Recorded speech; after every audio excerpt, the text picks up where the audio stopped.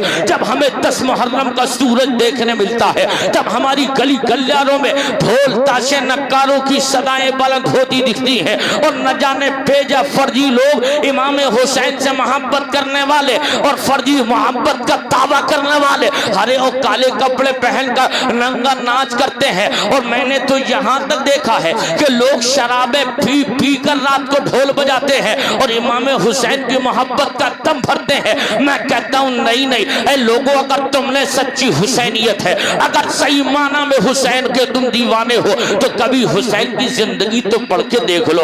حسین کربلا میں گیا کیوں تھا؟ حسین کربلا میں کس لیے گئے تھے؟ حسین ڈھول بجوانے گئے تھے؟ نہیں۔ حسین کا تعزیہ اٹھوانے گئے تھے؟ نہیں۔ حسین کیا کرنے گئے تھے؟ حسین کربلا میں اسلام بچانے کے لیے گئے تھے، حسین کربلا میں نماز بچانے کے لیے گئے تھے، حسین کربلا میں روزہ بچانے کے لیے گئے تھے، حسین کربلا کے اندر حج اور زکات بچانے کے لیے گئے تھے، مصطفیٰ کے قانون کو بچانے گئے تھے۔ لیکن حسین نے کبھی ڈھول نہ بجایا، تو تم کیوں بجاتے ہو؟ حسین کے نام پر ماتم کبھی غلاموں نے نہ کیا، تم کیوں ماتم کیا کرتے ہو؟ تو میں عرض کرتا ہوں مسلمانوں، صحیح معنی میں غلامی اس چیز کا نام ہے۔ اگر بے نمازی ہو تو حسین سے محبت ہے تو نمازیں پڑھنے لگو، اگر حسین کی محبت میں ان کی زندگی کو دیکھ کر کے نمازیں پڑھو گے تو میں تمہیں سے عرض کرنا چاہتا ہوں سرکار امام اگر راضی ہو گئے تو سمجھو کہ تم سے نانا مصطفیٰ بھی راضی ہو جائیں گے، اور جب آقا راضی ہو جائیں گے تو پروردگار راضی ہو جائے گا۔ لیکن حضرات 10 تاریخ کا سورج نکلا، پگھل بچ گیا، اب جنگ کا پیمانہ تبریز ہو گیا۔ عمرو ابن سعد نے پہلا تیر مارا، اور مارنے کے بعد اب جنگ کی باضابطہ طور پر ابتدا ہو گئی، تلواریں چلتی رہی، یکے بعد دیگر لوگ شہید ہوتے رہے۔ آخر کار ایک ایسا بھی دور آ گیا، سرکار امام حسین کے تمام گھر والے شہید ہو گئے، تمام لوگ شہید ہو گئے، رفقا جانثار شہید ہو گئے۔ اب عصر کا وقت ہونے والا ہے یا ظہر کا وقت، 2 روایتیں ہیں، ظہر کے بعد ظہر کا وقت قریب تھا، امام اٹھتے ہیں اور اپنے سر سے مصطفیٰ کا امامہ باندھا اور اپنے ہاتھ میں ذوالفقار حیدری کو لے لیا، اور مدینے کے تاجدار کا شہزادہ جب گھوڑے پر بیٹھنے کی کوشش میں ہے، اتنے میں بہن سیدہ زینب حاضر ہو گئے، عرض کرنے لگتی بھائی جان کہاں جانے کا ارادہ ہے؟ کہاں کہ بہن اب میں تو جا رہا ہوں، اب مصطفیٰ جان رحمت کی نامو ناموس کے لیے، اسلام کی عظمت کی بقا کے لیے، اسلام کے تحفظ کے لیے، قرآن کی رفعتوں کے لیے، کعبہ کی بلندیوں کے لیے اب میں میدان کارزار میں جا رہا ہوں، اتنا سننا تھا تو فوراً سیدہ زینب نے عرض کیا تھا، او بھائی جان سارے لوگوں کو دولہا بنا کر تو نے سوار کیا تھا، قاسم گیا تھا دولہا بنا کر سوار کیا، اور محمد گئے تھے دولہا بنا کر تو نے سوار کیا تھا، جب عباس گئے تھے جب تو نے دولہا بنا کر سوار کیا تھا، اب میں دل چاہتا ہے او بھائی جان میں تجھے اپنے ہاتھوں سے دولہا بنا کر بیٹھا ہوگی، لیکن حضرات یہاں پر میں عرض کرتا چلو آخر یہ کربل کا ریگستان ہے، یہاں شادیاں نہیں ہو رہی ہے، آخر دولہا کون سا بنا کر بھیجا جا رہا ہے؟ آج دولہا شہادت کا بنا کے بھیجا جا رہا ہے۔ اب پیغمبر کے شہزادے کو گھوڑے پہ سوار کر دیا گیا۔ حضرات تاریخ میں ملتی ہے جب بھائی دولہا بنتے ہیں اس وقت میں بہنیں اپنے دامن پھیلا کر عرض کرتی ہیں بھائی جان آج ہمیں ہمارا حق دے دو، تم دولہا بن کر سوار ہو گئے تو ہمیں انعام چاہیے۔ اس وقت میں تمام بھائی لوگ اپنی بہنوں کو انعام دیا کرتے ہیں، لیکن کربل میں انعام مانگنے کا معاملہ بھی پیش آ گیا تو فوراً عرض کیا تھا میرے امام نے، او بہن زینب اگر تجھے مانگنا تھا تو تو نے مدینے میں مانگ لیا ہوتا، اگر سوال کیا ہوتا تو مدینے مکے میں کیا ہوتا تو تو جو چاہتی مل جاتا، اگر سوال کیا ہے تو کہاں کیا ہے؟ تو نے مانگا ہے بیٹی تو بہن کہاں مانگا ہے؟ اتنا سننا تھا، آنکھوں سے آنسو نکلے اور دامن سیدہ زینب میں گر گئے۔ ارشاد فرماتے ہیں بہن زینب ان آنسوؤں کو دامن میں سمیٹ لو، اور جانب سے سمیٹتے ہوئے جب تم نانا کے شہر مدینے چلے جاؤ تو اس وقت میں سارا حال بیان کر دینا، تمام ماجرا آنکھوں دیکھا حال نانا کو سنا دینا، رو رو کے بتانا کیا گزری تھی تمہارے اوپر۔ حضرات اب نبی کا شہزادہ علی کا شیر اب سوار ہو کے چل دیا، پیغمبر اسلام کے اس شہزادے کو لوگوں نے نرغے میں لیا، اور نرغے میں لینے کے بعد امام شہید ہو گئے، اور شہادت کے بعد کے معاملہ یہ ہے جیسے ہی امام کو شہید کر دیا گیا مصطفیٰ جان رحمت کا شہزادہ اب آخری وقت میں حالت سجدہ میں شہید ہو جانے کے بعد اب امام کا گھوڑا زارو قطار ٹکرے مارتے ہوئے جیسے ہی دروازے پر آیا تھا، خیموں کے قریب آیا تو سیدہ زینب نے چیخ کر کہا تھا او غازی کہاں سے آئے ہو؟ تو فوراً زبان حالکان سے گھوڑے نے عرض کیا تھا او بیٹی زینب میں وہی سے آ رہا ہو۔ تو سیدہ زینب نے عرض کیا ہوگا غازی تو آ گیا، مگر میرے بھائی حسین کو کہاں چھوڑ کر آیا ہے؟ تو آ گیا ہے، میرا سوار کہاں ہے؟ ان تمام مستورات کا شہنشاہ کا چھوڑ کے آیا ہے غازی۔ تاریخ ملتی ہے گھوڑے نے یہ باتیں سنی، اپنے سروں کو مارتا پیٹتا نہر فرات کے اندر چھالانگ لگا کر اپنی جان کو دے جاتا ہے۔ حضرات اب 10 تاریخ کا سورج غروب ہو رہا ہے، اور سنیو دل تھام کر سن لیجئے گا، اب 10 تاریخ کا سورج غروب ہو گیا۔ جتنے یزیدیوں نے ظلم اب تک نہ کیے تھے، جتنا اب ظلم کرنے کے در پہ ہے، اتنے میں ایک یزیدی آیا، اور آنے کے بعد میں مصطفیٰ کی بیٹیوں کے خیموں میں آگ لگا دیتا ہے، اور جیسے ہی خیموں میں آگ لگا دی گئے وہ مسلمانوں آپ وہ ایمانداری سے بتائیے گا آپ گھر سے دور چلے جاؤ جہاں پہ تمہارا کوئی یاور و مددگار نہ ہو، تمہارے ساتھ والوں کو دشمن مار ڈالے، اور اس کے بعد میں تمہیں 3 دن تک بھوکا اور پیاسا رکھا جائے، تمہاری ماں کی گودوں سے 6 مہینے کے بچوں پر رحم نہ کیا جائے، ان کو بھی جام شہادت نوش کرا دیا جائے، اس وقت میں تمہارے گھروں کو آگ لگا دی جائے، دل پر کیا گزرے گی؟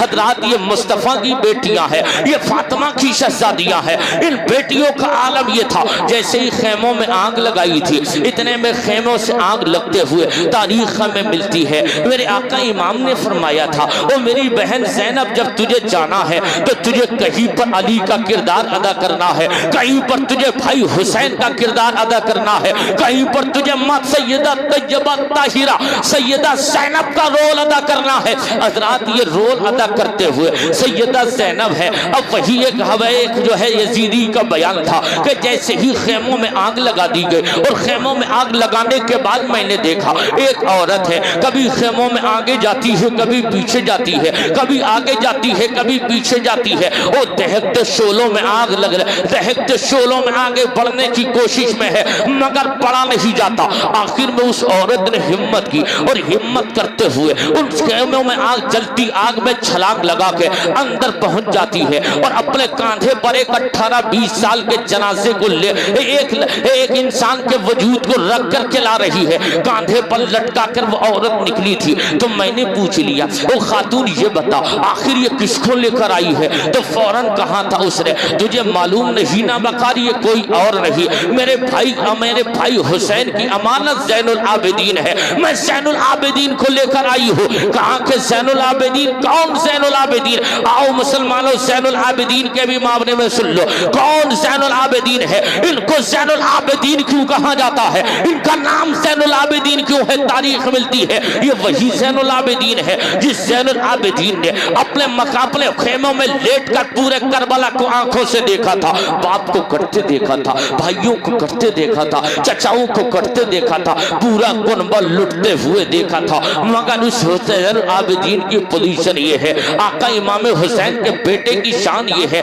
جس وقت میں یہ زین العابدین، ان کا نام اوریجنل علی ابن اوسط ہے، ان کو علی اوسط کے نام سے یاد کیا جاتا ہے، لیکن ان کو زین العابدین کے نام سے پوری دنیا جانتی ہے۔ کون زین العابدین؟ یہی نماز پڑھ رہے ہیں اور نماز پڑھتے پڑھتے کیا دیکھا؟ آپ کے مریدوں نے، آپ کے چاہنے والوں نے آپ کو عرض کیا تھا او بابا زین العابدین دیکھو تو صحیح، او علی ابن اوسط آپ کے بیٹا آگ میں کود ہے، کنویں میں گر گیا ہے اور کنویں میں گر گیا ہے، آپ نماز توڑ دیجئے گا، اپنے بیٹے کو کنویں سے نکال لیجئے گا، آپ کنویں سے اپنے بیٹے کو نکال لیں، لیکن اگر اس جگہ میری نماز ہوتی تو میں توڑ دیتا، آپ کی نماز ہوتی توڑ دیتے۔ اور یہاں پر شریعت بھی یہ فتویٰ دیتی ہے اگر ایسے حالات پیدا ہو تو نماز روک دو، جان بچا لو، لیکن زین العابدین نے ایسا نہیں کیا بلکہ نماز مکمل کر لی۔ لوگوں نے نکالا تو آپ کے بیٹے کا انتقال ہو گیا تھا، اور جیسے ہی انتقال ہو گیا آپ کے بیٹے کا، آپ نے سپرد خاک کیا، دفن کر دیا۔ اس کے بعد علی کا بیٹا امام حسین کا شہزادہ پھر نماز میں مشغول ہو گیا، اور اسی رات نماز پڑھتے پڑھتے اچانک ایک بہت بڑا اژدہا سامنے آ گیا، اور جب صاحب کو زین العابدین نے دیکھا اور دیکھنے کے بعد میں نماز کو نہیں توڑا، نماز پڑھتے رہے، نماز کو نہیں توڑا، نماز پڑھتے رہے، جبکہ شریعت کہتی ہے اگر موذی جانور سامنے ہو اور تم نماز پڑھ رہے ہو تو حالت نماز میں نماز توڑ دو، پہلے اس کو راستے سے ہٹا دو، اس کے بعد نماز پڑھ لیا کرو۔ لیکن حضرات زین العابدین اس کی پرواہ نہیں کی ہے، آپ نماز پڑھتے جا رہے ہیں، اتنے میں صدائے غیبی بلند ہوئی، او علی ابن اوسط آج تک تو اپنے باپ کا علی اوسط تھا، لیکن آج سے تجھے مشیت خداوندی کی جانب سے تجھے آج سے زین العابدین کا خطاب دیا جا رہا ہے۔ یہ وہ زین العابدین ہے حضرات۔ اب تاریخ ہو گئی 10 تاریخ، اب لٹا ہوا قافلہ۔ ان یزیدیوں نے ظلم اس حد تک کیا، اسلام کی بیٹیوں بات آخری مرحلے میں ہے، یہاں تک ظلم ان یزیدیوں نے کیا تھا، سرکار امام حسین رضی اللہ تعالیٰ عنہ کی ان گھر والیوں کو ان کے سروں سے دوپٹوں کو چھین لیا گیا، ان کے خیموں میں آگ لگا دی گئی۔ عصر کا وقت تھا، سیدہ زینب خیموں سے باہر ہیں، اپنی تمام مسرورات سے گھر والیوں سے کہتی ہیں او مصطفیٰ جان رحمت کی شہزادیوں، عصر کی نماز کا وقت ہو گیا ہے، نماز پڑھ لو، نماز پڑھو۔ اب میں آپ سے پوچھتا ہوں اگر ہمارے گھر میں انتقال کسی کا ہو جائے، بے انتقال نہ بھی ہو، لیکن اس کے باوجود ہم اذان ہوتی ہے ہمیں احساس نہیں کب اذان ہو گئی، ہمیں پتہ نہیں چلتا کب مؤذن نے مسجد سے اذان کی پکار لگا دی، کب ہمیں نماز کے لیے مؤذن بلا رہا ہے، لیکن اس کے باوجود یہ کربل کا ریگستان ہے، اپنی آنکھوں کے سامنے پورا گھر لٹایا ہے۔ اس کے بعد میں زینب کو خیال آیا تو عصر کی نماز کا خیال آ گیا، کہتی ہیں بیٹیوں نماز پڑھ لو، نانا جان کی آنکھوں کی ٹھنڈک ہے، نماز پڑھ لو۔